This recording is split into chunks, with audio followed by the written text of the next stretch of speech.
നമ്മളൊരു സാധനം ഉണ്ടല്ലോ ചോദിച്ച് കൊതിച്ച് അതിനെ പുറകെ കിടന്ന് ലാസ്റ്റ് അത് കിട്ടുമ്പോഴുള്ള സന്തോഷമില്ല, അത് വേറെ ലെവലാണ്. ഞാനും അമ്മയും കൂടെ കുറച്ച് ദിവസങ്ങളായി പറയുന്നു ഞങ്ങൾക്കൊരു മന്തി വാങ്ങിച്ചു തന്ന് കൂടെ. ലാസ്റ്റ് ചേട്ടനത് സമ്മതിച്ചു. ഫൈനലി നമുക്കിന്ന് കഴിക്കാൻ മന്തിയാണ്. അപ്പം മന്തി വാങ്ങാനായിട്ട് നേരെ നമ്മൾ പോകുന്നത് നമ്മുടെ ചേർത്തല സെൻറ്റ് മേരി സ്കൂളിൻ്റെ ഓപ്പോസിറ്റുള്ള ഒരു മന്തി ഷോപ്പിലേക്കാണ്. നമ്മളവിടെ ചെന്നപ്പോൾ നല്ല തിരക്കായിരുന്നു. അപ്പോൾ അവർ പറഞ്ഞൊരു അരമണിക്കൂർ ടൈം എടുക്കും, ജസ്റ്റ് പേയ്മെൻറ്റ് ചെയ്തിട്ട് പൊക്കോളൂ എന്ന് പറഞ്ഞു. ഞങ്ങൾ പേയ്മെൻറ്റ് ചെയ്തിട്ട് നമുക്ക് അവിടെ നിൽക്കാൻ സമയമില്ലാത്തതുകൊണ്ട് നമ്മൾ നേരെ കുറച്ച് പച്ചക്കറികളൊക്കെ വാങ്ങാനായിട്ട് നമ്മളുടെ പ്രൈവറ്റ് സ്റ്റാൻഡിൻ്റെ ഓപ്പോസിറ്റുള്ള ഷോപ്പിൽ വന്നു.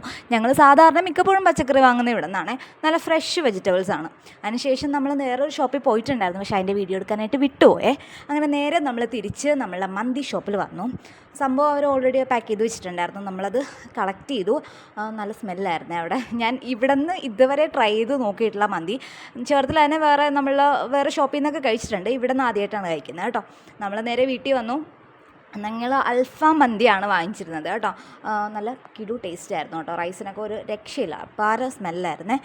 മയോണൈസും ചിക്കനും റൈസും കൂടെ കഴിക്കാനായിട്ട് സൂപ്പർ കോംബോ ആയിരുന്നു. പിന്നെ സാധാരണ നമ്മൾ മന്തി കഴിക്കുന്ന സ്ഥലങ്ങളിൽ നമ്മളൊരു ടൊമാറ്റോ പോലത്തെ ഒരു സാധനമല്ലേ, ഇവിടെ നേരെ മറിച്ചിട്ടൊരു നമ്മളുടെ പുളിയിഞ്ചി പോലെയൊക്കെ ഇരിക്കുന്ന പോലത്തെ ഒരു സാധനം എക്സ്ട്രാ ഉണ്ടായിരുന്നേ. അതെനിക്ക് ഭയങ്കരമായിട്ട് ഇഷ്ടപ്പെട്ടായിരുന്നു. ഞാൻ ഇതുവരെ കഴിച്ച മന്തി ഷോപ്പിൽ ആ ഒരു സാധനം ആദ്യമായിട്ടാണ് കഴിക്കുന്നത്. അപ്പം സംഭവം ഒന്നും പറയാനില്ല, രക്ഷയില്ല, കിട്ടു സാധനം. നമ്മൾ ഇതൊന്ന് ട്രൈ ചെയ്ത് നോക്കട്ടെ. അപ്പോൾ ഇന്നത്തെ വീഡിയോ ഇത്രയേ ഉള്ളൂ. ബൈ.